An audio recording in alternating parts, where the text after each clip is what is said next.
man. All right, we got him. We like to apologize. For what? To absolutely no one. The two-time champ does absolutely fucking nothing.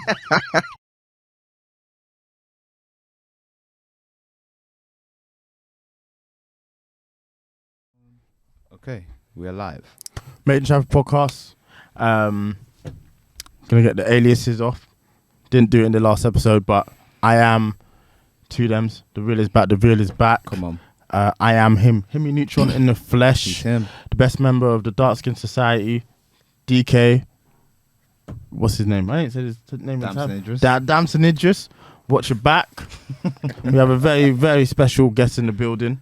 Special guest. Please get off your aliases as well. Yo. Introduce yourself. Mate, my aliases are nothing like yours. that was a self-introduction if there was ever one. That was sick. My name is Walwin. That's it, plain and simple. That's me. Yeah, no, we love that. Sometimes plain and simple is the way to go. Absolutely.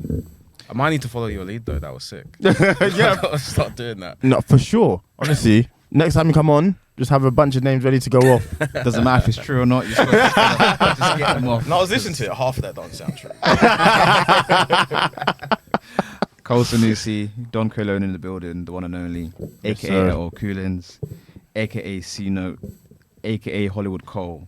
We here, man. Coming for We your are left indeed. ear, your right ear, surround sound, smart speakers, portable speakers, you name it, we dare. Mm-hmm. Episode 225, I think. How about 225. Yeah, sure. Why not? Sure, why not? Let's get it. Oh, it's me. Yes. Sorry, man. I'm just fixing the mic. It's Eman G45. The G solid in my name. The 45 is silent. Come on. It's Genghis Chibogwing. Eman Prime. Eman Prime. Yeah, that's another one, bro. Yeah, we love it. What else? Genghis Chibogwing. Mhm. Tinfoil Hat Eames. Mhm. Black Mama Dove. Chia Yam. Yeah. God is great. Always. He's above all. Yeah, don't listen to TG Jakes. Anyways, Wagwan. What are we saying? Happy New Year. Happy New Year. Happy New indeed. Year. To say on the second one, but yeah, Happy New Year. 2024. Yeah, 24. Indeed. Man. We're here. So, episode. Go on. Let's go. All right. All right, so we got Walwin in the building. Thank you for coming on. I mean, this is a bit of a full circle moment because Pretty much. yeah, we've known each other for Do you know several what's years. mad? So, the first time I saw you, we were going to school and we're waiting for the bus. And the bus never came. Do you know what? That's such a regular occurrence. Yeah, That is the such- bust never That's the came. most Chafford thing maybe ever. And then- That is standard, yeah. We was both late. I think Mr. Stanley was yelling at you, but like when I told him, like the bus never came, it was like, alright. This was another teacher, but I know Mr. Stanley was yelling at you. Probably. Yeah. That's not... Do you know what? That's not uncommon. Them days. Shout out to Mr. Stanley as well, but yeah. I don't even remember. No, do you know what? So many people have like vivid memories of school. I cannot tell you a single thing. Really? I just blocked the whole of Chafford out of my mind. Like, I've got like core memories and like key bits, but nothing to do with actual like school. Fair enough. Crazy. I was like, I'm done. You're never gonna see me again. So do you not speak to anyone from school or? Actually, I've got like my group of friends. We're very close. There's like 3. We literally out yesterday. Yeah. There's you know Bruno. Yeah. Yeah, I was literally with Bruno yesterday. Oh, man, His like- brother Dan. We grew Yeah, up yeah, together. And our other friend Lewis, and their wives. That's Their wives. that's like my Crazy. close circle. Yeah. There's a few people from school, but I wasn't one of them people that like, even though my close circle was few, Yeah. but I was friends with everyone sort of thing. Yeah, Like, yeah. no one was really doing cliques too much back then, but you definitely had your little pockets of people. Well, your Yeah. year group was weird because We were so weird. You only had so weird, you bro. only had yourselves in a sense because you had to keep going up. You were the first ever year. I want to say. Second. We were the second. Year, Okay, so which you was even weirder. That's like, honestly, like when I talk to people that I've met just after school, just Yeah. outside life, who have just gone to a traditional secondary school, it's just standard. I'm like, nah, we were weird. It Like, was a- we literally. So I remember when we started. Well, when they like the first ever year 7, like literally school was built. Boom, first year. that was my cousin. He was in that year, and they came to Tudor Court and all the other little primary schools in the area, and they literally asked the students, like, what do you want? Like, do you want to have a uniform? Do you want this, that, and the other? So they got the choice, and they went with uniform. And I was like, bro, why'd you do that? Like, we had it. Like, but no, it was so many decisions were started, like, from like literally from the students and stuff, and there was like they made the whole thing about, I mean, this is, bearing in mind this is 2001, we could have had no uniform. It was an option, but They would have flipped that anyway. I get it, because it was, at the time, it was quite a divisive area, because you had Chafford, which is arguably more affluent, right next to like Stifford Clays and these sort of things. And then when you introduce that into a high school setting, now you've got, they basically tried to eliminate as much bullying off the set as they could. Which was the whole reason why we had smart cards and no money, because they were like, well, you can't get mugged for your smart cards. You know. So yeah, there were a lot of things like that. Smart cards are another one. And yeah, bearing in mind this is 2001, they were talking about, yeah, every student's going to get a laptop. And 2001. Yeah, that's so you went to secondary. So I started 2002. Yeah, I was in year 7 in 2002. So the first year group must have been 2001. And even back then, I remember there was a day, I think it was before you guys must have started, there was a power cut. And so all the smart boards died. So we literally couldn't do lessons. And my dad was going, don't they have a blackboard? I was like, no, it's a smart board. There's no electricity. There's no school. Literally. So we got to go home early. It's like weird stuff like that. And I was like, so no one else had any of that. It was just us. I do remember, like, the Friday. Oh yeah, the Friday. Did they still do the half Friday? I don't think they ever get rid of that. They still did that when we were Yeah. I mean, even that was sick. I mean, it stopped when it happened in sixth form. What? Wait, were you the year group? Did you have to do sixth form? No. Have to, but it was available. We were. No, we didn't. They did a weird experiment with us. So I did my A levels. I started my A levels in year 11. What ones?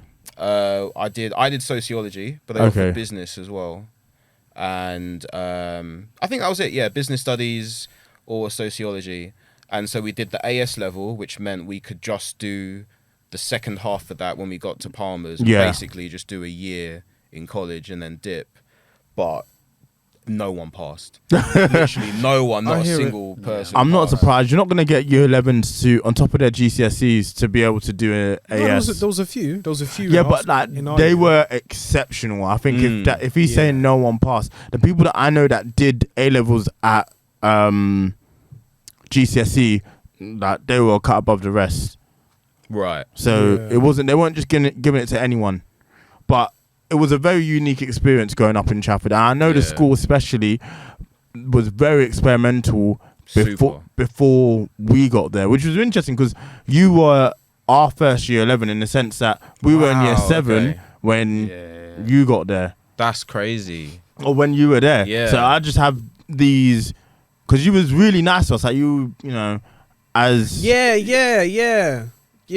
because I can't say the same for other people. Because all I know is that year 11s were just evil deviants. So do you know what? That's actually interesting you say that. So, like we're saying, I didn't have a year 11. I had a year 8 when I was there, and that was it. That's crazy. And the thing about me, and a lot of people, I mean, well, you knew me, like, so you can testify to this. Have I really changed in size since like more I or was less a kid? Yeah. I remember the last time I remember like measuring myself, like the first time I've got a memory of it was, I know that in year 7 I was 5'3", which is like big for a kid. So when I went into year 7 and started secondary school, like I said, there was just year 8s and no one else. So a few of them tried to do that, oh, we're older than you, we're going to bully you thing. And I was like, bruv, I'm bigger than you already. Like, there's literally no, like, there was no threat. Because if we had year 11s, you're basically on your way to being a full grown man at that point. So maybe there would have been some of that. But I think because I basically grew up never being successfully bullied. It's like I joke all the time, like especially in Chafford, like growing up in primary school, like you get kids that, you know, get it from their parents. They see a black kid, they're like, oh yeah, we're gonna pick on him. But in primary school, they were too stupid to realize that if you're bigger, that's not gonna work out. That's not gonna work out well for you. So I say I've never been successfully bullied. Like people have like tried to pick on me because I'm different, but I've always been bigger and stronger. Yeah. Oh well, I was born in New Cross, lived there till I was like 3. We were like one of the first families to move into Chafford, like 94, 95. Yeah. I didn't even know it was a thing. So you would have been there, and a lot of it still would have been a chalk quarry, wasn't it? 100%. Yeah. Oh, wow. And you know what? It's annoying because I sound like all these old people that get them out of our area. Not in that sense. No, literally no. So my version of that is, so I used to work at the O2 Arena, and anytime someone over like 60 would be like, oh, I remember when all of East London was a dockland and all this and all this, and like, okay, well, it's not anymore. Like, we built over it now. But that's literally me, like where, so I'm like on the corner, like where sort of the San Martin is. Have you been in that house since you were 3? The one next to Jay? So my family's been there like that whole way. You've seen the development of... 100%. So after was my Lakeside house, even a thing? Lakeside, so Lakeside actually came before Chafford. Lakeside was there, but there was nothing else around it. So where my house is, there was basically nothing until like, it was weird. So where the shops are, where like the Tesco and like the Doctors is, between my house and there was like nothing. So I just used to like ride my bike. Like that's why I sound like an old person now. Cause I'm like, I used to literally, there was just a massive like chalk hill, and my mate lived at the bottom of that chalk hill. So I just get my bike and just like go all the way down that. But now that is what is turned into like, I think it's Cumberland Road. So all that was just chalk. That's crazy. I know 03, 04, that's when Bovis Homes started developing that area. Right, in particular. So, you know, the estate agents and everything. Like, the whole history. That's crazy. That's the thing. So I feel like it would be an interesting place to research and look into. And sometimes I got into like I go down rabbit holes sometimes, and I was just thinking about like, when did Lakeside sort of come about, and what was it? But there's not really a lot to sort of look at, but unless you were there and sort of witnessed it at the time, then it's interesting. It is interesting because we've all been there more or less. A lot of like I know more of Chafford than I know of anywhere else, if that makes sense. So it does have obviously a special place in our hearts. So it's always interesting to find out new things about it, but to meet someone that's been there since '94 is crazy. Because is it though? Like I feel it's insane. I didn't know it was a place you could live in '94. Well, I mean, we were like one of the first. That's a whole life. I feel like second batch. Yeah, literally. I wasn't born. So but it was like, I mean, it was fresh. Like it was fresh, brand new. I hear what you're saying, but that's crazy. But even you know Gerald. Yeah. You know they got a street named after him. Yeah, that's because they were in a competition. Carew Close, which Amar lives on. Yeah. I was named. It's mad.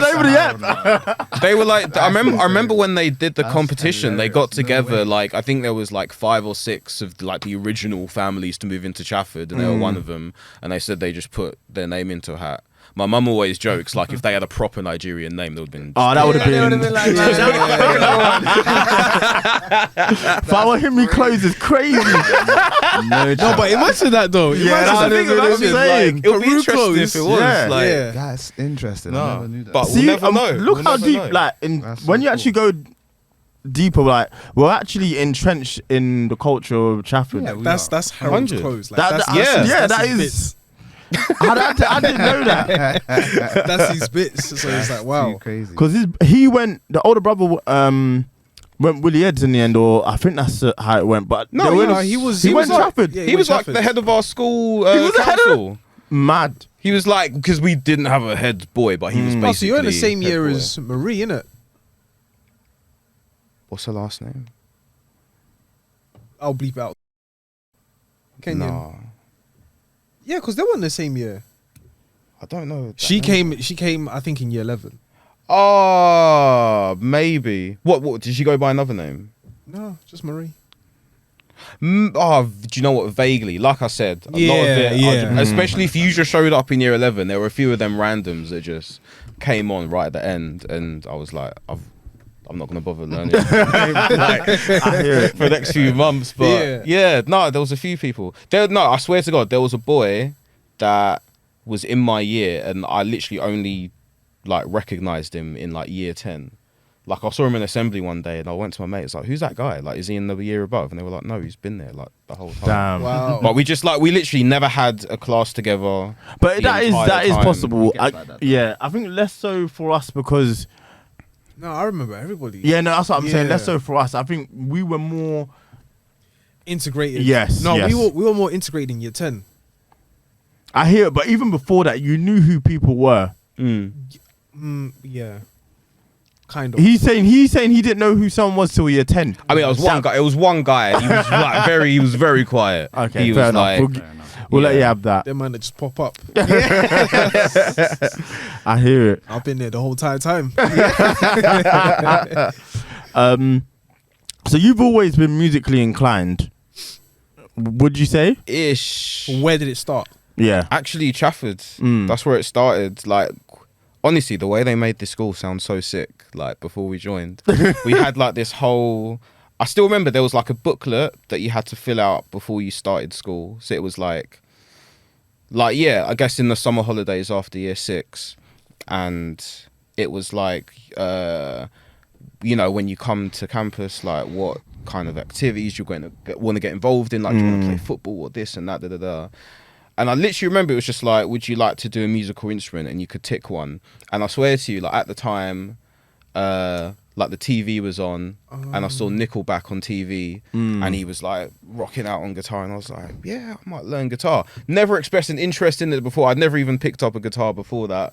I was just like, yeah, cool, like might as well. Like literally whilst watching it on TV, and then when I got there, my teacher was like biggest stoner you've ever met in your life. Like, but I didn't know it at the time. I couldn't recognize those traits when I was in year 7. But he just didn't care. Like I had the most like laid back like introduction into like making music. He was just like, oh, what kind of stuff are you listening to? So I just go online, print off the sheet music, and we'll come in and we'll like jam it. So I never did the whole, because I'd actually my dad tried to get me into piano, like as a like traditional, as like a kid should learn something kind of thing. And just didn't get on with it, because to me it was weird, because in my head the piano music, all like Bar Bar Black Sheep and that wasn't translating to the stuff I was listening to. I was like, I can't. To me, it wasn't even music. I was like, it's just another class that I'm doing. But then when my teacher was like, oh yeah, we can play some Linkin Park or whatever, Limp Bizkit, like da da da da. I was like, oh, what? Like I can play that. Like, and hearing like, and then he'd show me it. And I was like, oh, like literally someone in front of you is now playing the music that you've just listened to on the CD. And he's telling you that if you copy him, you can make these same sounds as well. And I was like, sick.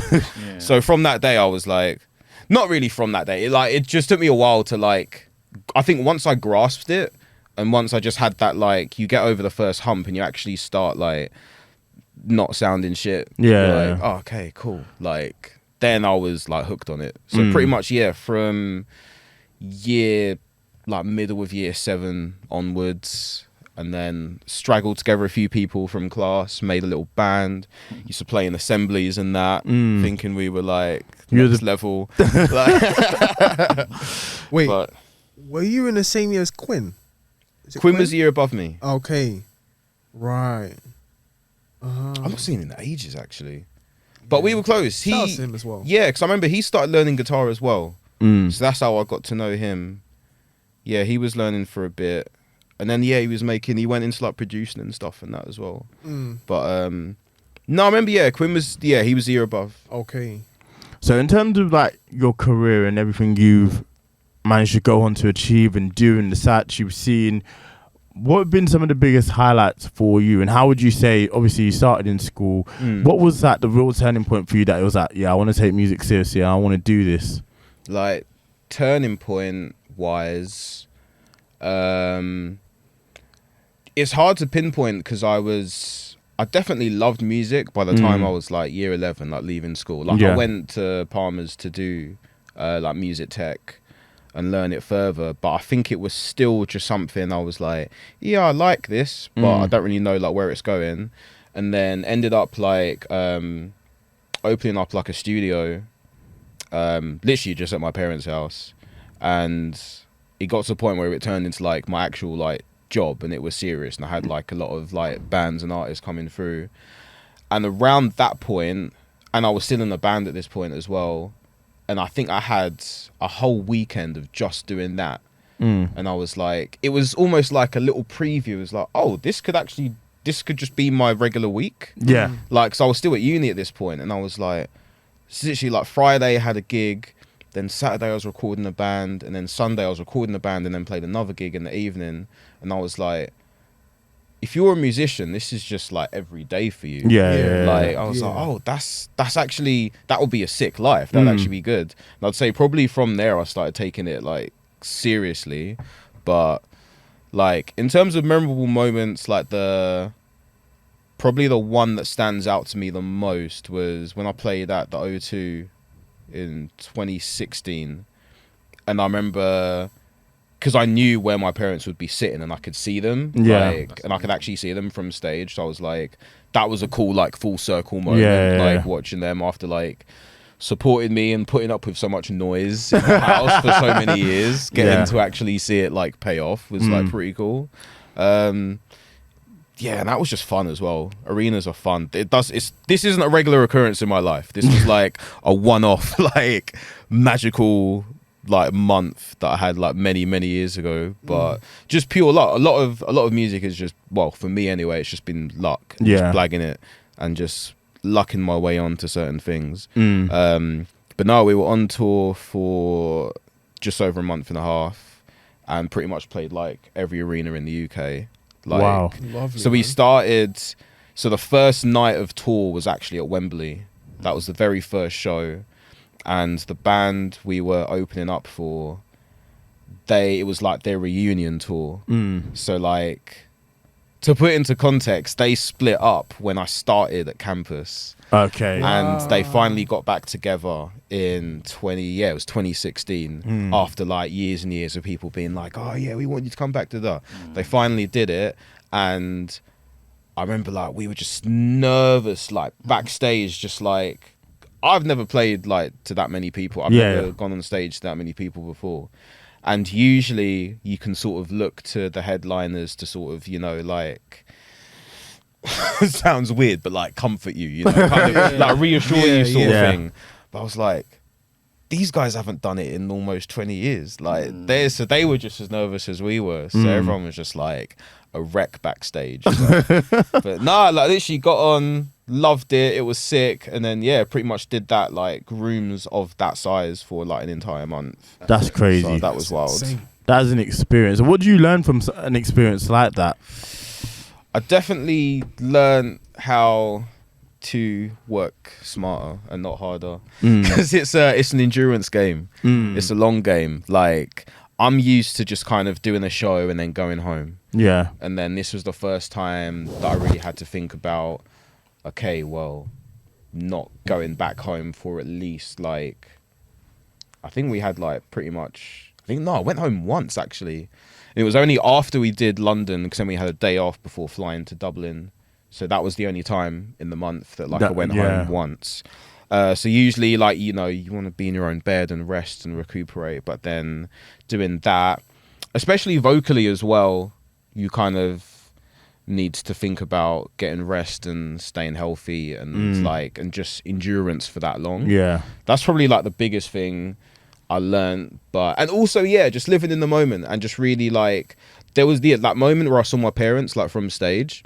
I was very mindful of I just want to stand here and just like properly take it in. Because that's the thing, I hear a lot of people, the most depressing thing is, because I'm a massive podcast fan, listen to you guys obviously, listen to a bunch of podcasts, and I love hearing people's story. Side note, the guy you had on, Jamie, was it? Last one? That one was sick. I really enjoyed listening to his story. But like, in that similar vein, when I listen to people talk about like things they've done and this and that and all like celebrities and artists and stuff, they're like, oh yeah, but I didn't appreciate any of it at the time, and I wish I could go back to this time and you know, this great time I had. So I was like, rather than getting to 40 and being like, oh, I remember that time when I was 20 and I did this, I'm just gonna actually enjoy it in that moment when it's happening, rather than retrospectively enjoying that. So yeah, I had the best time, to put it shortly. Like I just like properly soaked everything in with the mindset of like, I'm probably never gonna be here again, sort of thing. Like a lot of these rooms were just like crazy, just unattainable for me as a solo artist. So I was like, let me just enjoy this. Like, 100%. I think it must have been an incredible experience just to have that, and then to be in that sort of position as well. I don't even know what I'd do if I was in front of that many people, so I can completely understand the nerves. How do you combat nerves in a situation like that, or is it just a case of you got to embrace them?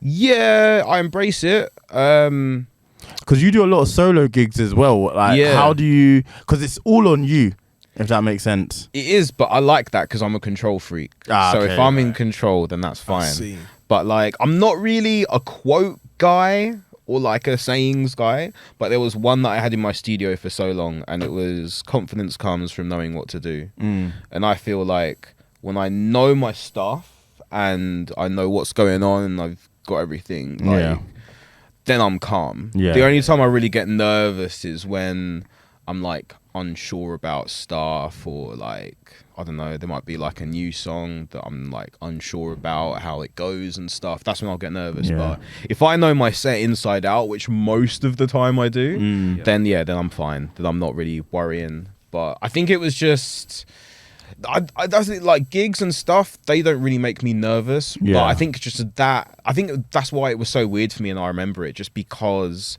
I think just the whole thing about, because I think anytime anyone's ever playing Wembley, people are like, oh wow, and I think everyone around me is making a big deal about it, and everyone in the crew's making a big deal, like, oh, we're in Wembley today, and I think just a lot of that like grandeur just comes up, and it makes you overthink stuff.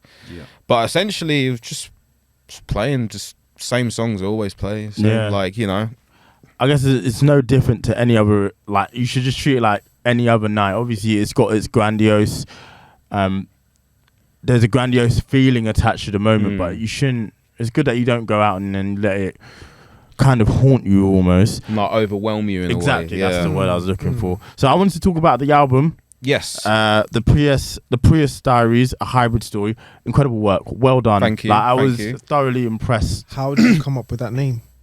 So most of my songs were written in my car, which is a Prius. And recorded as well during lockdown. Recorded? Yeah, during lockdown. Actually, funny that we're in Pirate Studios, because I had to like fight to get in here over lockdown, because I basically had to prove that this was a place of work. And so I had to like prove income from like my YouTube and like Spotify and stuff, that I'm actually like making money from music. So for a long time I couldn't get into Pirate because it was like closed off to the general public.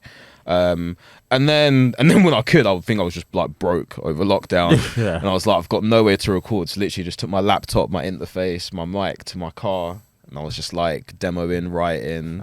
Wow. Because I was like, so I do a lot of like loud, like screamy stuff, so I didn't do that in my apartment. It would just be a bit weird. I hear it. But no, I was really impressed, and I think you really got into a lot of the stuff you wanted to discuss on the album. Like, it was a real insight into what you must have been going through at that time. Relationships that might not have worked out. Just things going on with you personally. Stop Living and Don't Dream. I can see why you really pushed that song. Incredible. I appreciate it, man. I enjoyed Day Drinker as well. I felt like I could relate to that because I know a lot of women like that. Basically, I think that's my favourite song on the album as well. The whole idea is just about a girl who, her friend's going in one direction, she's going in another, and she's basically a pisshead. There's no long and short. This is the best description of this song ever. This is better than I do in like press and stuff. Screwjob 97. I love wrestling, so I really appreciated sick. that. And then Let You Go Part 2, I thought was a real insight to a situation where we've all been. You know, you get invited to maybe an old flames engagement, sort of party, and you know the ideas that go through your head. What was the writing process for a lot of these songs? Because you did a lot fantastic of those, job. honestly, thank you so much, man. But a lot of it, to be real, just getting in my feels and just like rather than just like Facebook stalking or lamenting about it, just actually trying to be productive and bring something out of it. But no, I think so a lot of those sort of all came together like very quickly. Like all those tracks you just mentioned were probably in like a 6-month period where I had a bunch of songs that were sort of ready for the album, and then my label were actually really, really cool in this sense, because it was meant to be like, so there's like maybe like a 6-month process between delivering the album to when it actually comes out. So I remember the deadline was like August of 2022. And so would have been released like early 2023, and it didn't come out till like December. So but what happened in that time was, so I had a bunch of songs, and then like I remember Let You Go Part 2, I wrote that like in the summer, and the minute I did it, I emailed my label and I was like, yes, you know that list that I sent to you that said all the album tracks? Yeah, don't worry about that. Let's scrap that, because this song needs to go on there now, so now I need to think about taking one out. Basically, this just kept on happening, like literally every single day. And I was like, I think as well, as a creative, I'm always kind of mindful about the product that you push. Yeah, exactly. Like I'm very on point with what I want to put out. Like it's got to be to my standard, to my liking. But also, there's just this weird thing in the back of your mind of like, you know, when's it gonna run out? Like when is the tap gonna shut off? Because at that point, I literally could not stop writing songs. Could not stop. And it's the complete opposite of what a lot of people feel. They're like struggling to write, or they get like writer's block and stuff. I would literally sit down to record a song, and then in between just like tuning the guitar, just making sure it's all sounding good, I'll just start like playing around with something else, and I'll be like, oh, that sounds sick, and that's another song right there, and then I go off into a tangent and do that. So basically this just kept on happening until like pretty much every song that I had ready for the album was like, no, that's replaced. And so it took a long time for me to actually be like, okay, this is the final album. And the whole time my label were like, we'd rather have a great album in a year's time than 100%. an all right one now. And they were cool with that. Let me spend all the time I needed on it. Like, I mean, I think Screwjob, I wrote that like, it was definitely last summer. It was like one of the last ones to come out. Just again, that was another one of just me just messing around, started playing around with it, and I was like, nah, but I need people to hear it like now. I need that has to go on. Like, so, and it's been fun. It's been really good to have that process and actually just really enjoy it and really love everything on the album, rather than feeling like, oh well, something's got to come out, so just whatever. Are you happy with the final product? Love it. As you should. You made something that, because what I really appreciate is, you know, the sort of music that we probably listen to on here, it wouldn't be the normal genre that we'd go to, but what you managed to create felt very universal, really, and I had appreciate a that, real man. appeal. And I feel like it's one of those things you could put those sort of songs in any sort of room, and I feel like they'd work, especially the ones that I resonated with most. I just felt like it was something special. And as you said, there is the element of screaming, but I feel like there's a purpose to it. Sometimes, and when I've heard it, it's not really added to the song, if that makes sense. But I feel like you've used it creatively, and there's a lot of music that just does it for the sake of it. Exactly. But I felt like you was using, when you did go to that place, it was to add to the song. Just the production just felt like to a high quality, because it's weird, because I know you, if that makes sense. And we've done a lot of this where we've interviewed people that we know. But for me personally, this is the most studio sounding album, if that makes sense. Like, it sounds like appreciate that, man. there's been time, and it was done in the car. There was no studio. It was done in the Prius. We Yeah, love but that. how did you do between that? the Prius and the Pirate Studios? Yeah, between that, Crazy. Yeah. Did you foam up the whole windows and everything? No, I don't believe in any of that, man. No. Really? like, Oh, I'm not. I'm like the least producer ever. Basically, like, long story short, without going on too many tangents, because I can just get way too nerdy and we'll start talking about TS loss tables and different types of phones. I'm only assuming I don't want to, because like the way this is like sounded up and everything, like you know like, what I'm it's saying? fine. It's Yeah. fine. But yeah, long story short, I went to uni, studied all that stuff. We did like calculations on what's the best soundproofing to do and this and I've done all of that and done recordings on that, and we had the nicest equipment, the nicest mics, desks, preamps, all that kind of stuff. And then I went home and recorded something on like my £20 Behringer mic, Yeah. and it sounded just as good. Yeah. Yeah. But so I'm like, I think from then, I think I basically spent so long at uni around people that were like, I'm not walking into a studio unless there's a Neumann U87 there, and like, Yeah. you know, this preamp and and all this kind of stuff. And we've come out of uni, so like my first, like, it sounds so cheesy, but like, break was, I remember I submitted the class. We had like a songwriting module, and we had to submit a song that we'd like produced, and then the class critiques it. And I remember the teacher being like, the lecturer or whatever, he was like, oh, you know, there's just no hook, like, you need to do this and that, and the production's like blah blah blah blah. And that track was the one that got me on Radio 1. Oh. And that's the one that I ended up submitting to BBC and introducing.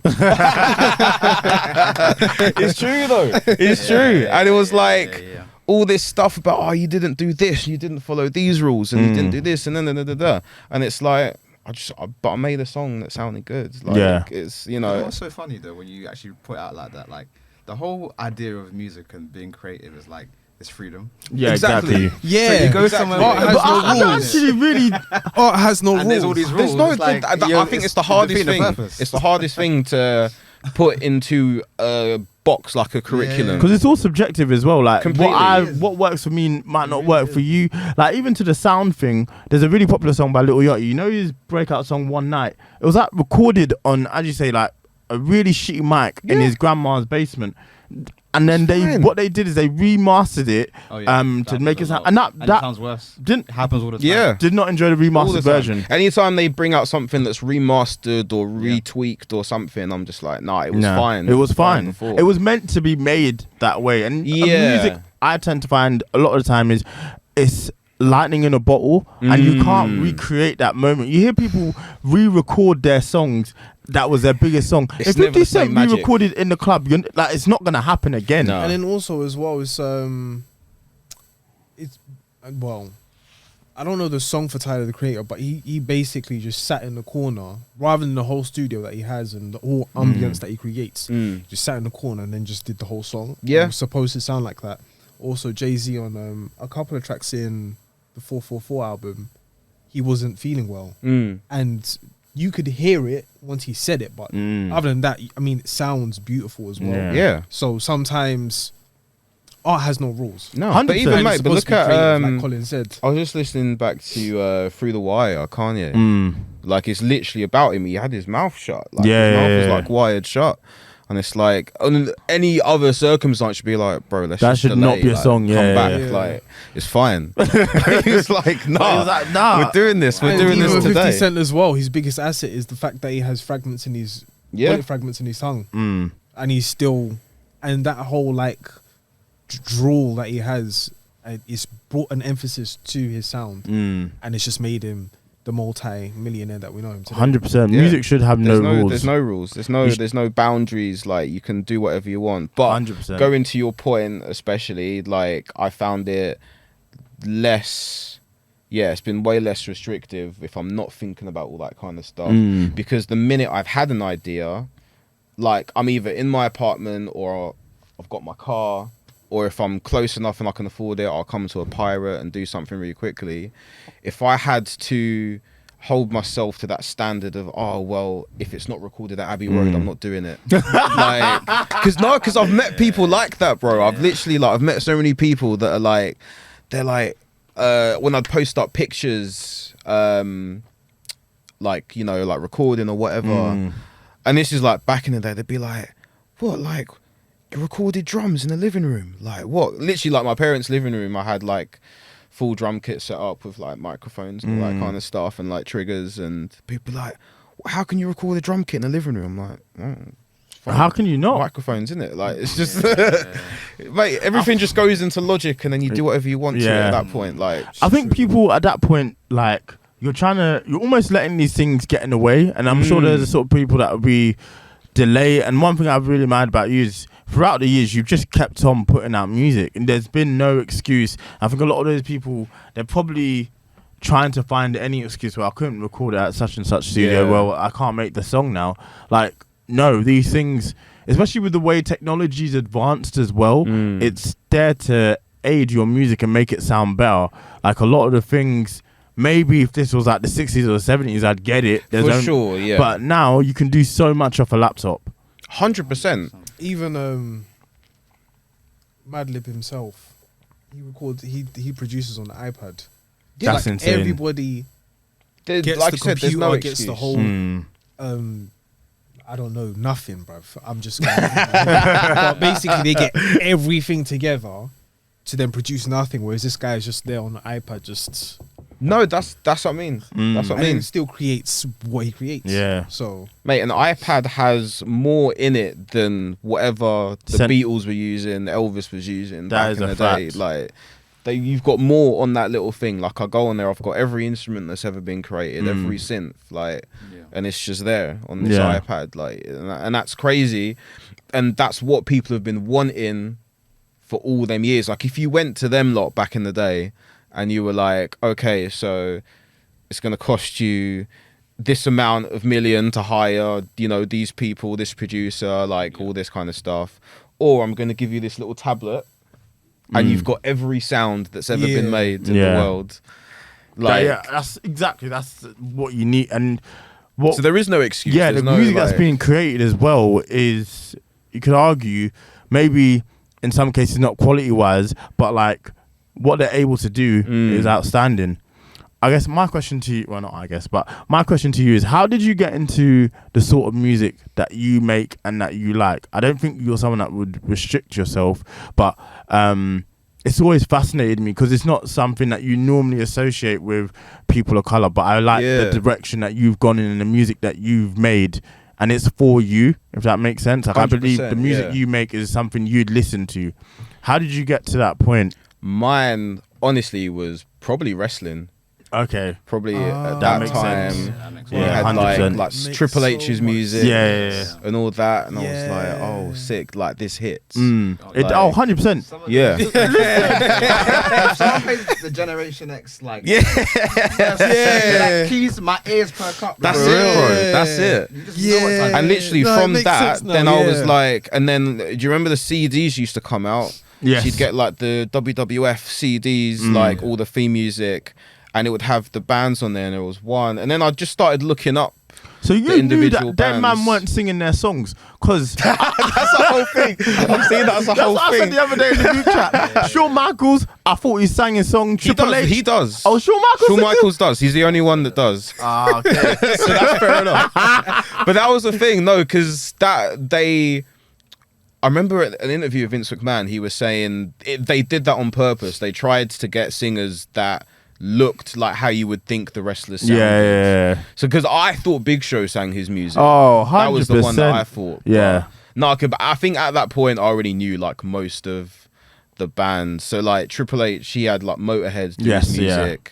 And so then I started like getting into them, and then you just end up in a rabbit hole after that, because then they start talking about bands that they're on tour with and collabing with and stuff, and and then you just end up in this whole world of guitar music, and you're like, but that was a mad thing for me though, because then obviously growing up in an African household, we had soca, reggae, like Afrobeats before it was Afrobeats, like didn't even have a name back then. it was just African music, like it was just like all them bangers, but.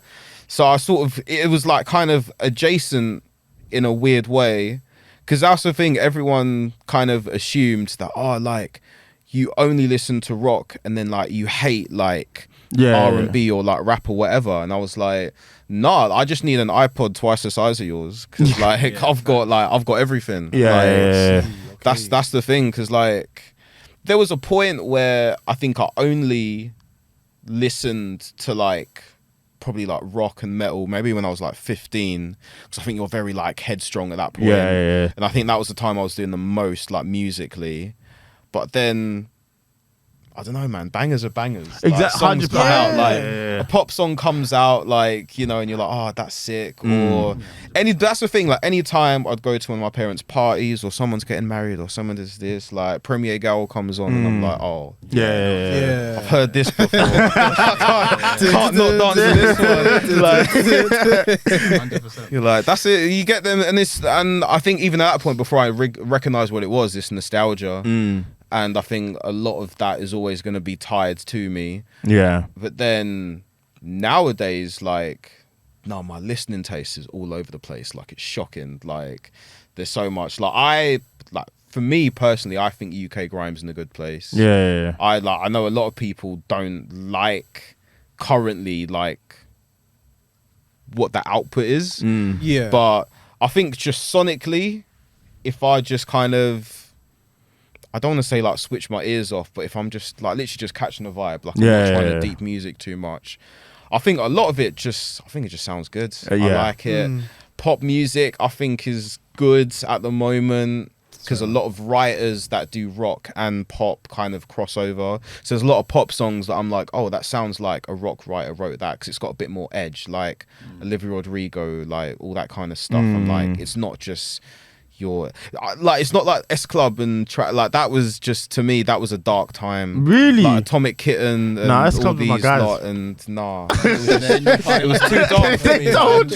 It was just so like, it's just English bland. Like proper. You must have hated the Spice Girls. Loved them. No, that was it. I think it should have stopped after Spice Girls. We should have stopped the band, like girl band era after that. I hear Actually, no, Spice Girls, you had All Saints, they were sick. Sugar Babes, I think Sugar Babes where I draw the line. They were fire. But then I think after all like the game show, like the X Factor people and all that, I was like, nah. It was not for me. Set of plants. Yeah. 100%. Yeah, true. Quite literally. Yeah. They don't hide it though. That's They never hid it. But. Well, fuck it. What's it? One Direction. Liam, he already had a relationship with Simon Cowell before he got to the so no surprises there. I'm not it's his way of trying to, and it's always funny how the person who doesn't win X Factor doesn't go on to be as successful as that second and third. So it's something to think about for sure. Do you know what I was going to ask you, just out of your just from your opinion, because there was a stage where like rock music was very much in the forefront of like mainstream music. It was in the charts all over the place. Now when I see the charts, maybe the past 4 or 5 years, it's kind of shifted on to like being elite.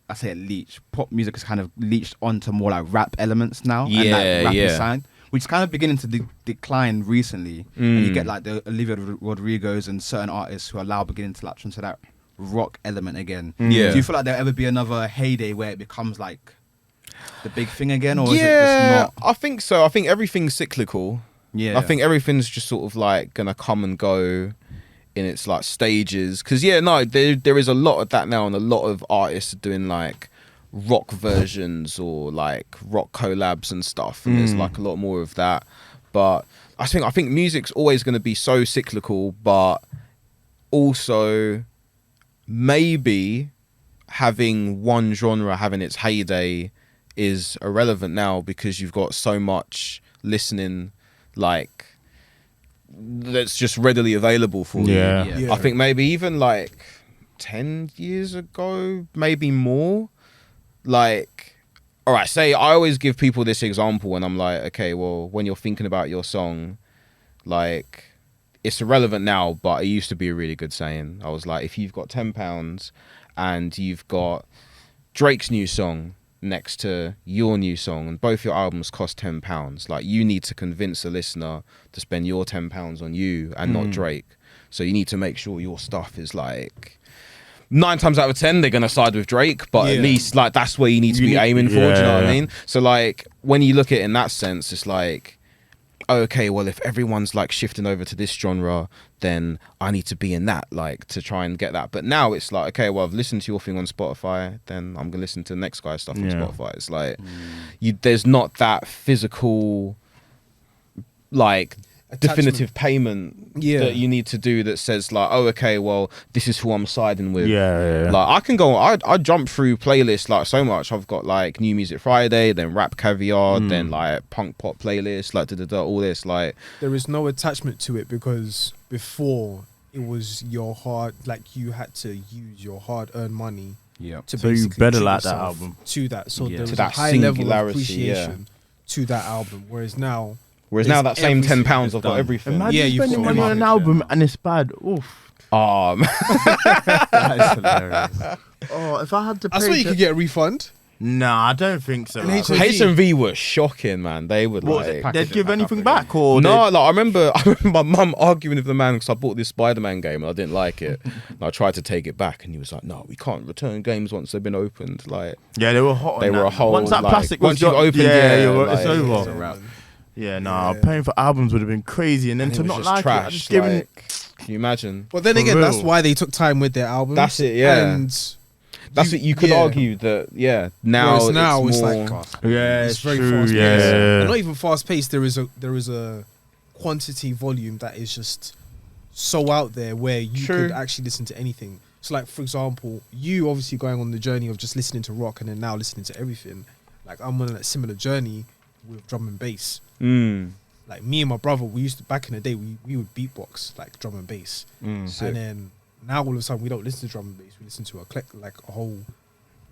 collection of genres. Yeah. So like you have your R&B, Afro beats, not even just Afro beats because there's a whole subgenre of African music. Yeah. So it's not just Afro beats itself, but Mm. there's African music as well. There's hip hop, but then drum and bass is just like I'm feeling it.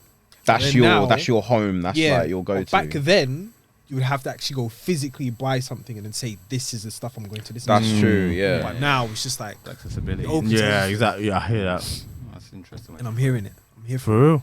That's good, man. It's Yeah. it's open. It's open to whatever you want to be listening to, and it makes it easier to kind of like as an artist as well to kind of promote to people.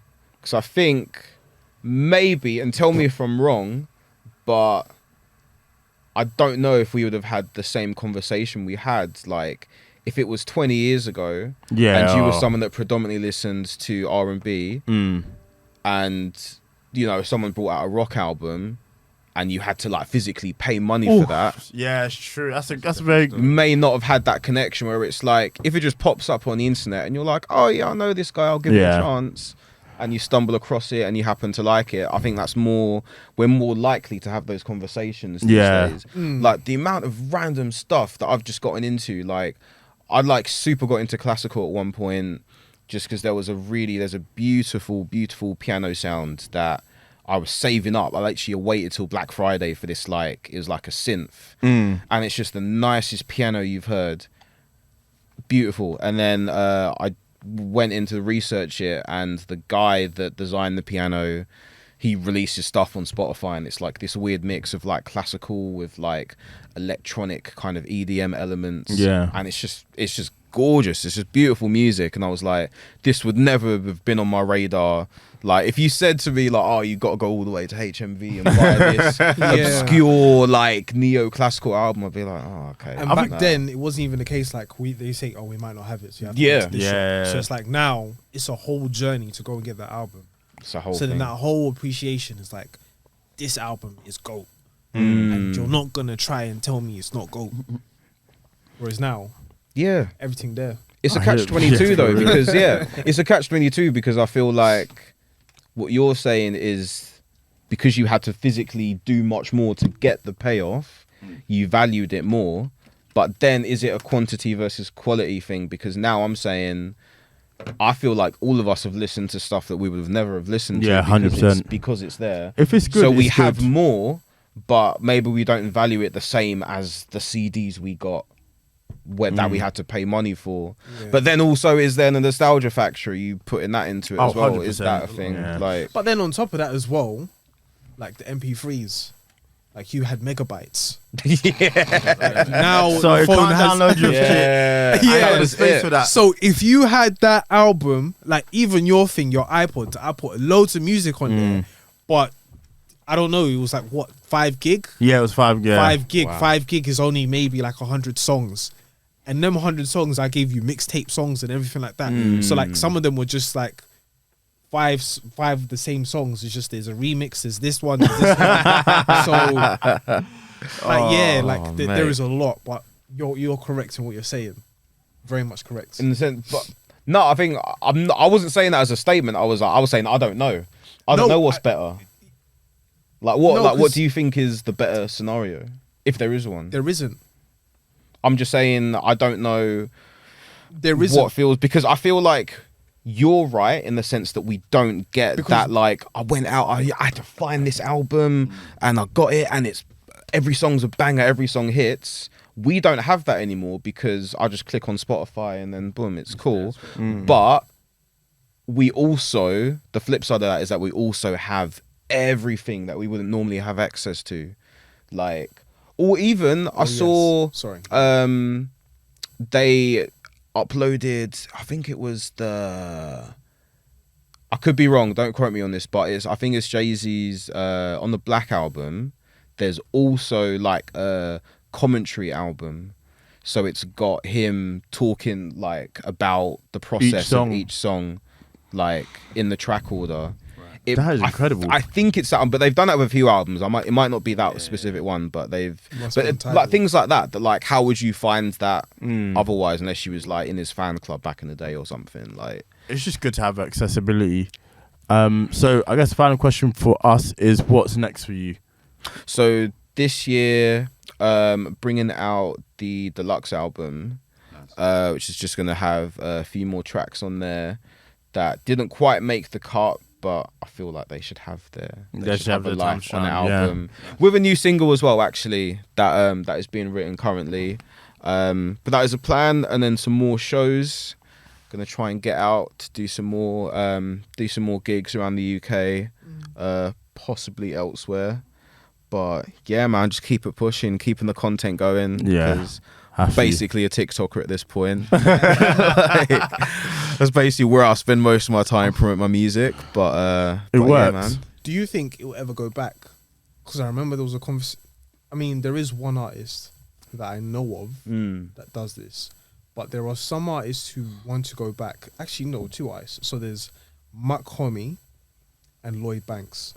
They're selling CDs, physical CDs. Wow. So you have to be, even JME as well. JME, before he put it on Spotify for, I think maybe a year and a half, Yeah, I remember this. he just put it out on Yeah. CD and you had to go physically copy it. Do you think he'll ever go back? No, only because everyone you've mentioned already has a name. They're already established. Like, I've been listening to Jamie for like how many years? Like, he has an extensive like fan base that's already there for him to say, we've been repping you for years. If you'll bring out a CD, yeah, of course, I'll buy it. I'll support you. If you decided you want to be an artist today, and you went to some next man on the street, like, I'm an artist, buy my CD. Believe in me, trust me. I've given him a $5. I've given one guy a $5. You're nice. 9 times out of 10. 9 times out of 10. Everyone's like, Yeah, nah, bro, Just I'm give not the here for- CD for free. So people even Yeah, do but that. that's how they Even make the that, money. even bro, if you got given the CD, what am I going to play it Yeah, on? sure. My laptop don't be doing that. No. Yeah. That's crazy. It's harder. Does Like, the you Mac- have to does- really. Does the Mac accept CDs? Nah, like, The new ones don't. Yeah, no, No. the new ones don't for sure. No. No laptop does. No, you got to do a USB drive. Even if you gave someone a drive, like, I'll just delete it and just use it as a drive. I'll just wipe it. And I've got a new flash drive. Like, That's not a bad. like you've got to be where people are. Like, back in the day, Yeah. everyone was just standing around in HMV, just chilling. Like, they were just waiting for new stuff to come out, or they'd be watching MTV or like VH1 or all this, or like Channel U. Like, you'd find new artists. Stealing skull candies. That was a vibe. Yeah, you know Bad. exactly We all who did you it. are. Exactly who we you all are. did it. that was it. You were just there, and then if you happen to stumble across new music, then cool. So be But it. like, I hear nah, it. now like so where everyone is now is on their phones, on Yeah. TikTok. So that's where I need to be. That's To where try I and look get at it, engagement. like, yeah, and I like it because it means I get to stay inside more. You know, I hear that. I don't mind making content in my room, and then that's it. Like, so yeah, I don't think it will go back, but there'll just be something new. There's always the next thing. Yeah. 100%. But I don't know. Maybe we do go so far one way that we go basically back to the Stone Age and we start from scratch. Maybe like, but I think that's everything in life and technology and everything. Like maybe we've just gone. Because like if you said to people like 30 years ago, oh yeah, like, but when all the teachers were like, you need to learn maths because you're not gonna have a calculator in your pocket. I do now. That's Like, crazy. Calculate app That's out. it. No one saw any of this coming. Like, No, it's true. oh it's yeah, true. there's like a 14-year-old millionaire who just sits on his phone all day. When my mum was like, oh, get off the PlayStation, it's not going to earn you money. All right, look at KSI. Yeah. for Like, I real. could have been him. If I was left alone to play FIFA all them years, If I I was could have left done to my that. own devices. That's what I mean. No one saw any of this, so we don't know what the next thing is going to be. Like, I can't even guess to you at this point. But for the time being, whilst every teenager, adult on their way to work, granny sitting at home is sitting on their phone, like doing that. If you want to be seen, that's where You you're- gotta be That's the there, most man. chance of you being seen. 100%. All right. Well, music. The way we end the show is we pick a song that we're currently listening to. I'm gonna Oh, pick snap. your song, Day Drinker. I still have no mate. decisions, so might as well double up on yours. Okay. Fine. Did I bring I'm one? gonna pick Okay. Kitchen Lights by West Side Gun. Kitchen Lights. Damn. All right. Hold on. Kitchen Lights. Do you know what we're gonna do? Oh, I'm gonna do. Wait, so I get two because you feel for Yeah. Yeah, You get two. All right, okay. First one I'm gonna do is called "I Hate Goodbyes" by Darla Jade, who's an artist I actually met a couple months ago, and we've been listening to each other, but we didn't know who each other were. And when we exchanged Instagrams, I was like, I recognize your name, and yeah, been listening to all the songs, and now we know each other in real life, which is That's sick. dope. Amazing song about how like terrible New Year's is. Fair enough. So that was good. Perfect And also, all right, my second one I'm going to put on is a track called Home and Away by 1-4, which is an Australian rap group. Oh, the drill who've group. got- yeah. Yeah, Have you seen yeah. their documentary on Netflix? Yeah, they're pretty good. Yeah. their So story's I insane. really got into them when because I was out in Australia at the time, and it's just an interesting climate, like how much like the government just hates anything rap, like anything to do with that, like actively, like the government actively suppressed them from playing shows to the point where like Kid Laroi was like their mate, and he basically had to like sneak them into his show. That's crazy. So just so they could get on stage, otherwise the police were going to shut it down. Bloody But hell. through that documentary, I got into their music. So their track "Home and Away," that's a banger. no, they are good, and their song. They've actually got a song with Kid Laroi that's really good. Yeah. Yeah, so very talented group. But yeah, Made in Chafford podcast. Thank you for coming on. We really Hey, appreciate it, man. appreciate It's been a being good there. It's episode. fun. Great episode. And until next time, peace. Peace.